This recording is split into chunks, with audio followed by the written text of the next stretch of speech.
Yo, Lou, yo, what's up? Yo, everybody, welcome to the radical year of 1992.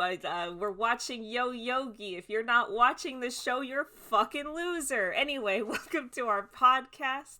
Yo podcast, yo.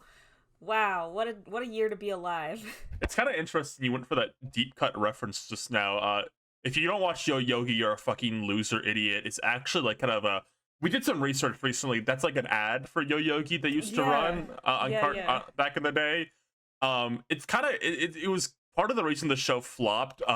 People thought the advertising was too aggressive. Yeah, like Hanna-Barbera was like really banking on this show being like the one. So a lot of their advertising was very like in your face, which was like totally 90s anyway, but it was very like, they would go put your home address on the screen and threaten to beat you up if like you didn't watch the show. So it was like a little just a little aggressive, I would say. Just a tiny bit.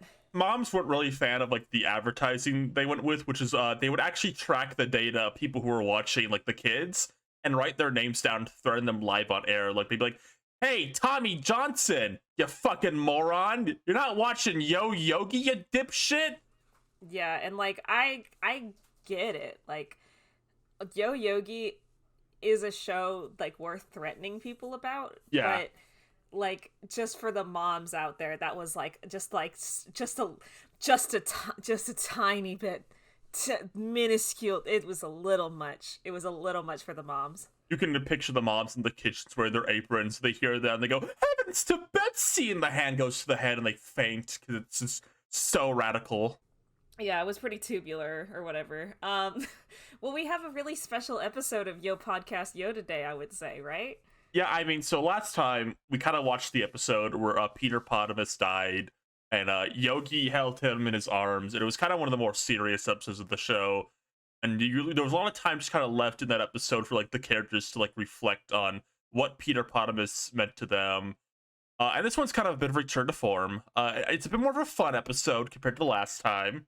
Yeah, you gotta have follow the somberness of that episode. I mean, he crashed his little flying ship air balloon thing, Peter Potamus, and it was pretty, the imagery was a little disturbing, but it was meaningful because of the impact it had. So when you go from something like that to Jellystone Jam, which is the episode we're covering today, it's a bit of a tonal difference. Yeah, I would say. Yeah, I mean, I get it though. Sometimes the episodes like were kind of just sent to the network and they air in like any order the network wanted. Maybe they weren't considering the tone. There was like an episode later on in this season that I think probably went to air afterwards, where they kind of visit like the grave of Peter Potamus. We get some we kind of get some reflection from each character, like a short little scene with each character where they flash back to like an awesome adventure they had with Peter.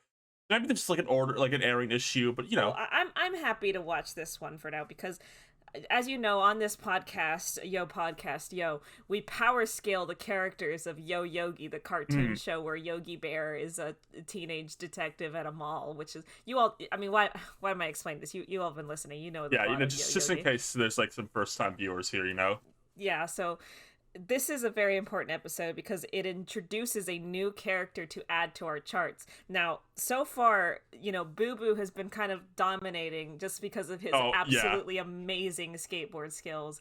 Like, cannot be touched, just cool, level-headed in every decision.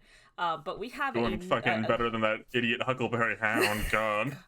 Oh, Huck. What are we going to do with that guy? I don't know. But we have a new guy. We have a new character entering the scene as somebody is coming to town to perhaps perform in some sort of concert. Oh my god. Yeah, okay. Magilla Ice is in this episode. Oh my god, Magilla Ice. I've been like so looking forward to covering this episode because I think this is like one of the most iconic episodes of Yo Yogi, right? Like this is just one that like you constantly see memes about on Twitter and you constantly see like discussions about Jellystone Jam because Magilla Ice, like, first of all, hilarious name, I think. Just very, of the time, but almost like they knew, like they like were aware of the like ironic edginess that could come from that, It's kind of meta in a way, really. So, no, that's what I was thinking too. And Magilla Gorilla as a Vanilla Ice parody, like the charisma is just off the charts, like just absolutely off the charts. He still sounds the same. Still the same voice. Still, dumb Gorilla Ice. I'm here to perform a song for you. But I mean, like, I wouldn't want it any other way. You imagine him going like, "Ice, ice, baby, ice, ice, baby. All right, stop. Collaborate and listen. Ice is back with a brand new invention." You know, I was actually watching my Yogi DVDs, and I actually got to the episode commentary on this one, and they actually did want to have Magilla Ice do like a parody song. Oh no! But literally, Vanilla Ice's lawyers were like kind of in the middle of the whole Queen's fiasco, so they couldn't put the energy into like, like they just like sent them a cease and desist essentially, and they were like, you know what, we're not even going to take this to court. Just don't make Magilla Gorilla singing a Ice Ice Baby parody, or we will sue you for everything you own. What a shame! What a shame! I think it is a shame. But I just love that they were still able to keep so much of that parody there without having to like, sacrifice it all. Like they didn't have to scrap the whole character, because I think Yogi would be a much emptier show without Magilla Ice. No, right, and I think the legacy of this character has really like persisted. I mean, he's one of the first characters they had to multiverses, for example. Like they knew they had to get him in. He had a pretty big role in Space Jam: A New Legacy, which is like surprising.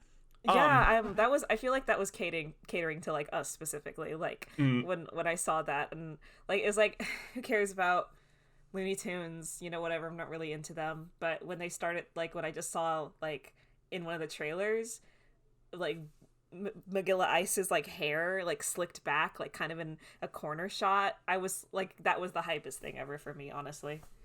Nothing else could compare. He kind of has a legacy of his own outside of like this show at this point, which is crazy. Right. So in this episode, we also have the return of Roxy, who, as we've discussed before, is like, her outward appearance is very, shocking. She looks very different than a lot of the other characters. She's very punk, but she kind of sucks. Like, she kind of sucks. Yeah. She has to team up with Dickie Dastardly in this episode, which is pathetic. Dickie Dastardly, low tier character in the show, as we know. Yeah, Dickie is constantly getting foiled. I mean, his dog doesn't even help him half the time, which I think, like, we've talked about, like, allyship and what would happen if we threw all the Yogi characters on a Fortnite battlefield. But, like, we've always said Muttley would just leave. Like, he wouldn't even participate. He would just leave. Or he would just sit to the side and, like, watch Dickie die. Oh, yeah. It's like, as Boo Boo is shredding on him, like blood everywhere with his skateboard, Muttley would just like laughing away. Yeah, so Dickie does not last long in that lineup, but Roxy she's very dependent on having another character with her, and it just so happens she's always teaming up with like the loser. Do you think if Roxy, the green punk bear from Yogi, teamed up with like Cindy or even like Snagglepuss, would her chances of survival like increase at all, or does she just suck that much that she can't be saved? I hate to say it about a queen, like a girl boss. I think she'd still die anyway. Yeah. She and Cindy have this intense rivalry, and we see it a little bit in this episode where they both want to go on a date with Magilla Ice because they both like him. I mean, like, genuinely, who can blame him? And Roxy tries to cheat because it's like he draws a name out of like a bucket, and she tries to cheat by like overflowing the bucket with her own name, but then she gets kind of jostled around, and she like ends up basically making Cindy win, which, I mean, I don't even know how, like, even Dickie could cheat better. Like, even Dickie could, like, actually have won that. I mean, kind of a fucking embarrassing moment for Roxy. Like, I don't know, because her one, like, skill is, like, tricking and scamming people, And if she can't even do that right, like, what is she supposed to do, like, otherwise? Right. So Cindy is going on this date, I guess, with Magilla Ice, and we see a little bit a return of jealous Yogi, who we've seen in some other episodes where Cindy has dated some other characters like Quick Draw McGraw and Fred Flintstone as a teenager. Which is a But little weird. I'm still weirded out they did that.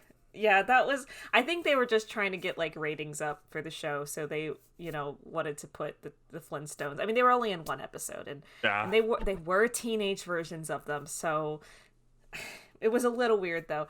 But we've seen Yogi get jealous before, but I don't think we've ever seen him get this jealous. Yeah, this is kind of a new peak jealousy for Yogi. I mean, I if you've watched the show before, I might have said like an episode like 22. I really hate jealous Yogi. I think he's obnoxious, and I think it's kind of feels like the writers taking Yogi in a direction that he isn't actually a lot of the time, just to like kind of make a plot up. And this is the worst of the worst.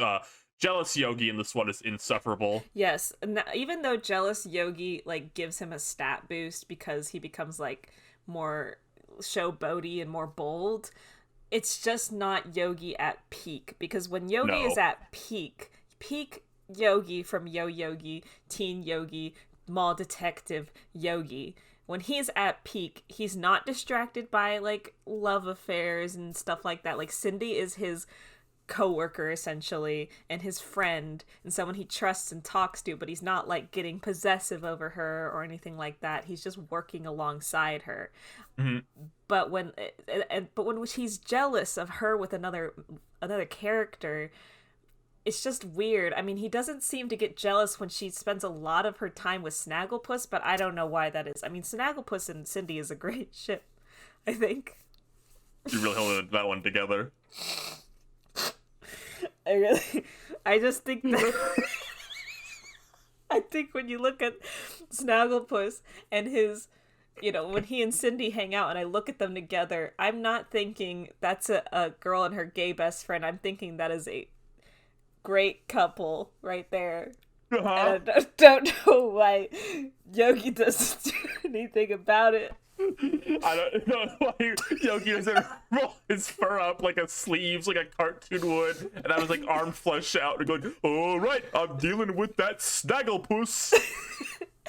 I'm gonna use some words my mom say about him sometimes. Now, at some point, Dickie and Roxy do manage to kidnap Magilla Ice, though. Mm-hmm. I think Dickie does, to his credit, have a moment of triumph here, where he kidnaps Magilla Ice and he forces him to sign a bunch of autographs so that he can sell them for a profit and make a lot of money. And, I mean, I don't think they ever get that money back from Dickie, do they? I think Dickie just keeps the money. I was thinking about that. They never make him give any sort of money back. I think he just gets to keep it. Like, I don't remember what he's punished with this episode. I think he just gets, like, knocked over, like, kinda. He never loses the money. No, that's the thing I was waiting for, like, way later in the episode when they, like, finally realize where Magilla Ice is, and they go to Dickie Dastardly to get him. Like, he's got, like, the money somewhere else. Like, they never go to his, like, hideout and, like, get the money. So, even though Dickie kind of, like, lost his moneymaker, he kind of won a little bit. Yeah, I mean, he came out on top still, really, like I guess he got like tied up, but like he'll get out and like just go back and have his money, like. Right, and who knows what he's gonna use that money for? Maybe he'll make another like Doomsday Ray like he did in episode 13. Maybe he'll make it better this time though, so it doesn't like fall apart and blow up in his face. Jeez. Even if he has the fucking money, he'll probably make like a shit your pants like laser and shoot himself by accident. So fucking stupid. No, there is a kind of like side little thing going on, because this is one of the longer episodes of Yo Yogi. They're typically only about like 12 minutes, but this one was 22 minutes long. Mm-hmm. And in this episode, while the whole Yogi being jealous of Magilla Ice and then Magilla Ice getting kidnapped and Roxy having to confess on that, while that's going on, Officer Smith, the the guy, the guy, you know who I'm talking about. Yeah, of course. Mall cop guy. Yeah, he's with Snagglepuss and Huck, and they're trying to calm down the crowd that is there to see Magilla Ice, in concert because they can't find him. And Snagglepuss has just decided that this is his time to shine. He's gonna get out there, and I always admire his, he's not afraid to put himself out there. I mean, like, it's kind of like an attitude about like our dear friend Snagglepuss. Like he's kind of like a showman, like really like of his own. Like I bet he gets all the ladies. Oh gosh, I know he's probably just drowning in it. It's like almost like he's saying, he's here and get used to it. He's, you know what I mean? He really proves that you can be flamboyant, fruity, still like one of the guys, Yeah, and it's like style is just impeccable. I mean, he just looks great all the time. And poor Huck, he's only got one song up his sleeve, his stupid little "Oh My Darling," but it kind of has a pacifying effect on the crowd.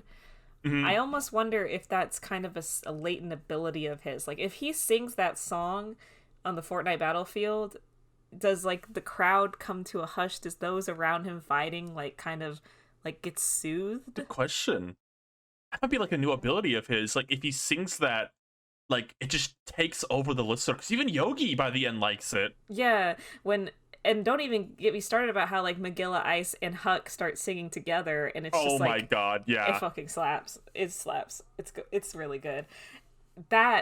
Those two together could probably be a pretty deadly combo if they were, like, friends. God. Yeah, keep that in mind, viewers, for, like, when you ask for, like, our future, like viewer-esque episodes where, like, we ask, like, what team-ups you want to see. Yeah, because I think Huck on his own is pretty low tier. Huck with Magilla Ice, that's dangerous. That's really dangerous. Yeah. Who else was in this episode? What else happened in this stupid... not a lot of... There was not really an appearance of Doggy Daddy in this episode.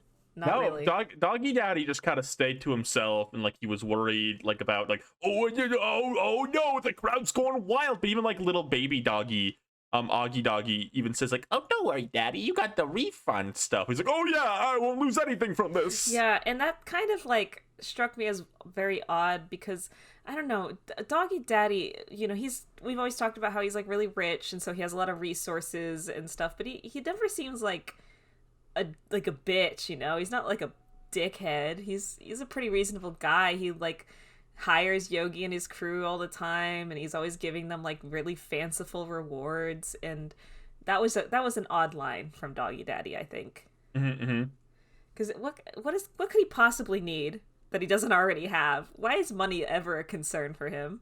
He's kind of infinitely wealthy, and he's not really like concerned about like saving like Scrooge McDuck or something. Is like, no, not really. I mean, so like the mall is all his, and the concert venue, it feels more like it's not closed off. Like you could just walk up to it a little bit, right? Like I kind of pictured it more as like a non-ticketed event to begin with, right? Like why? Like there's no money to be made from this. I think. Like, if I were writing this episode, I would just have Doggy Daddy, like, hire Magilla Ice to perform because that just seems like a fun thing to have at his super mega mall, right? He is a man of fun and whimsy, not riches and glory. Yeah, he has riches, but that's not really his motive. No. He just wants to make the mall a fun place for everyone. Yeah. Well, by the end of this episode... Cindy and Roxy have kind of shifted their focus away from Magilla Ice and onto Yogi. And Yogi ends up kind of like in the middle of a little tug of war, going on between them.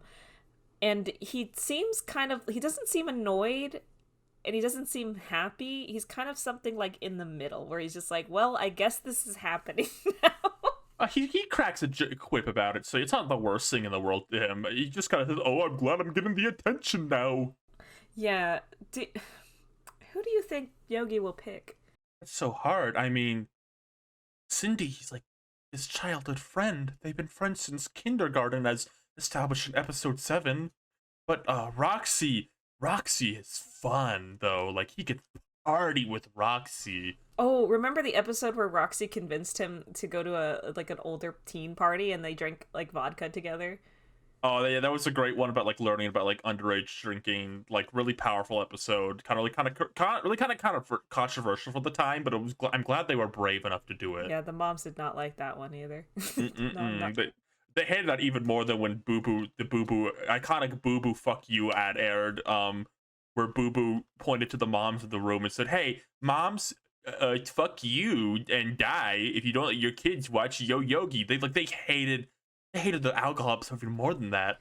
I know, but I always thought it was kind of powerful because by the end of it, even Roxy like admits that she was pressured into it to begin with. So it's not like she's the bad guy. It was just like a circumstantial thing, and it's almost like the two of them grew up a little together. Like, you know, they were exposed to something and they got past it and they, you know, learned to stay away from it. And that's kind of a connection that's, I don't know. I mean, it's not perfect, but it's there. The villain of that episode anyway was Robbie, because he made the Robbie juice all the teens were drinking.